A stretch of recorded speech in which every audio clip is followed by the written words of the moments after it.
Hi guys. I forgot to put up day 19 last night. I was just really tired. I spent the day shopping with my friend.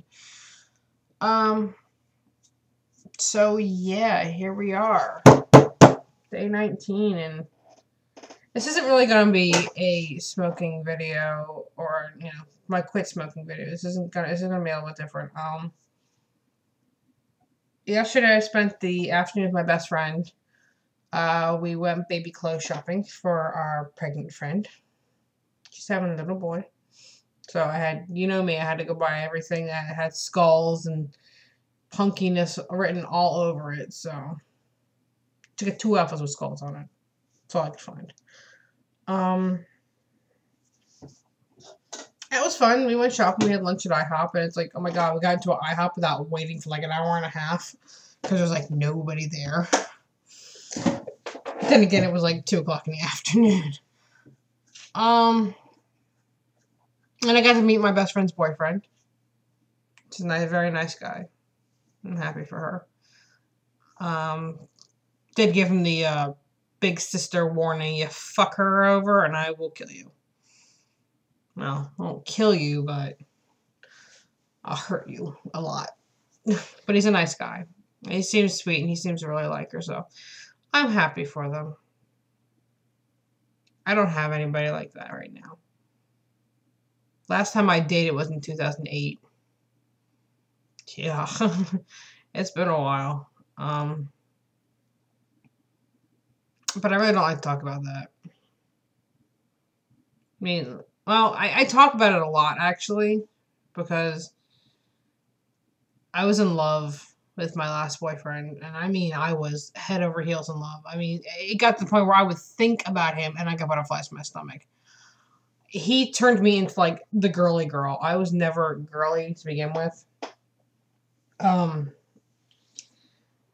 mean, yeah, I normally did wear dresses and skirts like that, but with him, I wore dresses more often. I tried to make myself look I constantly made myself look really pretty, and he made me feel girly. I'd sit there and I'd twirl the end of my dress, or I'd play with my hair, and, yeah, but just thinking about him, I would get the butterflies in my stomach, and my palms would get sore, like, oh my god, and I realized I was in love with him, and I didn't tell him. And I'm kind of glad I didn't, but if I did, it maybe would have changed things, or maybe it would just made it a little harder when he dumped me. I don't know. But the fact that he dumped me in a MySpace email, which was the kick in the ass, because that just shows the coward had no fucking balls to do it to my face. Anyway, we're not here to talk about that. I had 2 cigarettes yesterday. One when I got home because I kind of needed it, because I kind of got just a wee bit depressed about being alone suddenly. And then I had one after dinner. But yeah, like I said, I think the 1 or 2 cigarettes in the evening are just helping me. It's helping me cope a little better. So the whole just stopping dead turkey just isn't gonna work for me. So fuck it. But what I really wanted to talk about today was I had a dream last night that kind of made sense and kind of didn't make sense. Okay, so my eyes were a little bit teary when I went to bed last night anyways, based on the fact that A, I had a headache, and B, I was watching 9/11 shows on TV last night. I shouldn't be allowed to watch that shit. So my eyes were a little teary when I fell asleep at almost about around 1 o'clock this morning. But my Aunt Linda passed away when I was 15 years old, almost 16. Yeah, she passed away when I was 15 years old. She had a heart attack. She was a kidney transplant patient. She had had 2 kidney transplants her whole life. And she's, one when she was a kid and then one when she was older. And the doctor said, you're only going to live about 11 years after the first transplant. And she doubled the life expectancy and lived 22 more years. She was such a freaking fighter. Oh my god. She was short as hell, but she was freaking funny. She was a fighter. she was stubborn as hell, and, you know, she was an all-around awesome aunt. She was my dad's sister. But like I said, she died when I was 15. So the really crappy part was I was in Hershey Park that day, and it happened to be the same day as my mom's birthday. Um, but I normally don't have dreams about her that often. I wasn't as close to her. I mean, I was really close to her, but I wasn't as close as my cousin or my aunt Ronnie were. Um, so I very rarely ever had dreams about my Aunt Linda. I mean, there was a time when me and my friends were just being completely into, and we had like this biggest thing. We thought seances were the biggest, coolest thing. So after the Blair Witch Project came out, we all had to sit in the backyard and do a seance or something. So I remember one time we were out back at my friend's house, and we were attempting to do our own little seance. I was trying to contact my Aunt Linda, and my friend Barbie was sitting there, and she started freaking out. She's like, did she have the little plastic candles in her window? You know, the little plastic candles you plug in. I'm like, oh my God, yes, she did. Didn't she's like, did she wear glasses? Said, yes, she did. She was short. Yes, she was short. So we were all freaking out. But like I said, I rarely ever have dreams of her.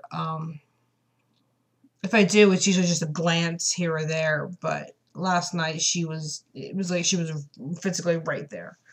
My dreams usually always start out with things that don't make any fucking sense whatsoever. I mean, seriously, I had a dream once where I was hosting America's So You Think You Can Dance, or America's Got Talent. And it was retarded to boot. But this dream started out, I couldn't tell you how it started out, but I think I was at my Aunt Ronnie's house. We were getting ready for Thanksgiving or something, and my cousin BJ was being a total ass to me.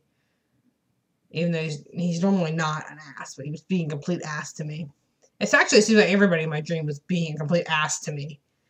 But I was trying to hang stuff up on my aunt's wall. I'm like, I need a screwdriver or a nail or something. And then somebody thrust this big tablecloth at me and says, go set the table. You're not doing anything. And I'm like rolling my eyes and getting pissed off. And the funny thing was, we were at my aunt's house. The tablecloth was my mom's tablecloth from our table. So, but I'm like flipping people off and getting pissed off. So I just lay this tablecloth out and I'm sitting at the table, and out comes walking my Aunt Linda. And my face just, I could seriously, it's like I was looking at myself. It's like I could seriously see my face just go from kind of annoyed to shocked, and, you know, mouth dropped open, eyes popping. I'm like, and I start shaking, and she looks at me and she smiles. And I seriously freak out, and I start crying in my dream. And she comes over to me and just envelops me in this huge bear hug. I mean, for someone so small, she gave really great big hugs.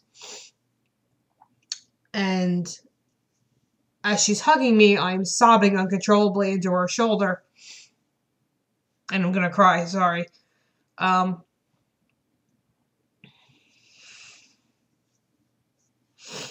she says into my ear, she says, don't stop, or don't stop playing the game, or don't quit playing the game. And that was when I woke up, and I had tears in my eyes.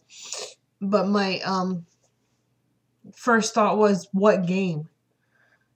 She could mean a number of numerous things. I mean, don't stop playing the game of life. Don't stop playing the game of trying to find a boyfriend. Don't stop playing the game, of finding a job, of quitting smoking, of everything.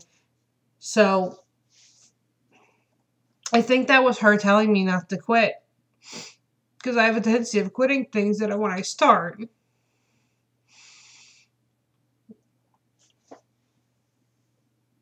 But like I said, I never have dreams. If I ever have dreams about her, they're very rare. It's very rare that I have a dream about her. And sometimes I don't pay attention to my dreams, and sometimes I really have to.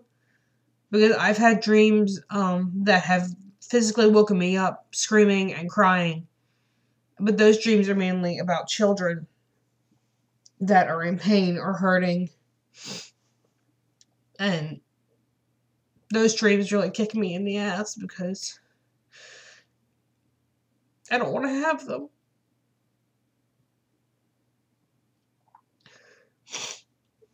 But I think I was crying in my dream because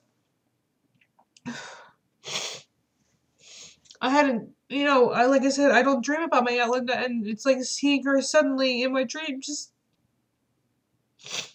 it was a shock. It just makes me miss her all the more.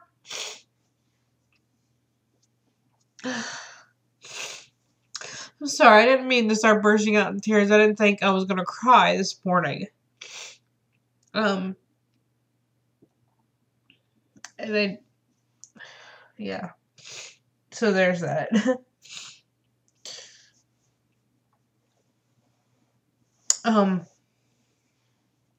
Not quite sure where to go with this. I may have to go smoke a cigarette now because I seriously depressed myself. But yeah. That's my day and everything, and that was yesterday's day and last night, and kind of weird. Like I said, my dreams normally don't make any sense to me, and when they do, they're usually very painful. The sense it makes is usually a very painful truth or a very painful image in my head. And I really wish I could understand what she meant by don't stop playing the game. I mean, shit, I've had dreams with tarot cards.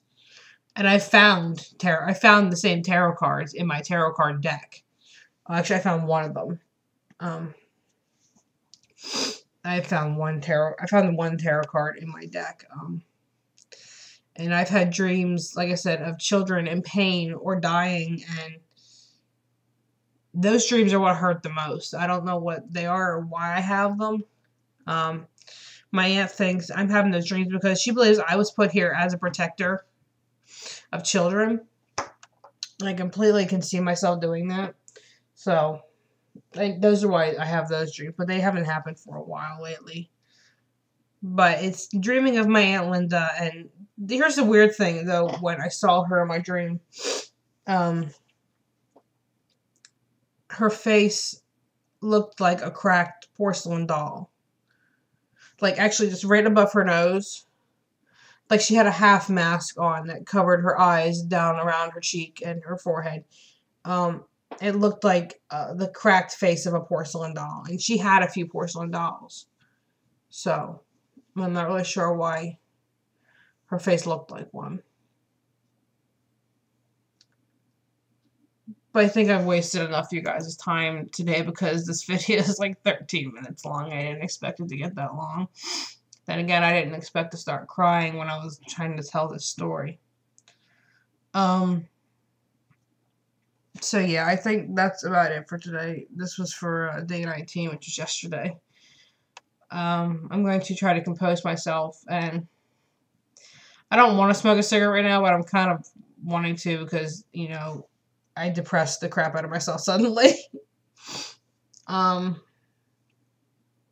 if I got anything out of that dream last night from what my Aunt Lynn told me is don't stop. Either don't stop playing the game or whatever, if she just meant don't quit. Don't quit in doing anything. Don't stop what you're doing. Keep doing it, keep trying to quit smoking. I can't talk. Keep trying to look for another job. Keep trying to find that one guy who's going to steal your heart away and sweep you off your feet and just give you your happily ever after, which isn't real. It doesn't happen. But I'm hoping I can find him, and I'm hoping, I can get on with my life, I want to make a life for myself, and I don't have a life, I don't know where all this is coming from suddenly, but this is the truth of who I am. I'm 27 years old. I work 2 part-time jobs. I'm not making any money. I don't have a car. I have my mother's car. I live with my parents. I have no boyfriend. I have no social life whatsoever. I very rarely go outside. I have social anxiety. I get panic attacks in large groups. I don't like to drink because after 2 drinks, alcohol makes me sick, And the worst part of it all... Actually, no, you don't need to know the worst part of it all. Fuck that shit. I can tell you that. That's my personal business. But I'm hoping that's what she was telling me, not to give up on my life in general. Alright, yeah, this video's gotten about 15 minutes long, and I'm gonna start crying again, so I'm gonna stop. And I'll see you guys later tonight, so maybe, I don't know, maybe not get another video up till tomorrow morning again. Okay. Later days, and thanks for listening, guys.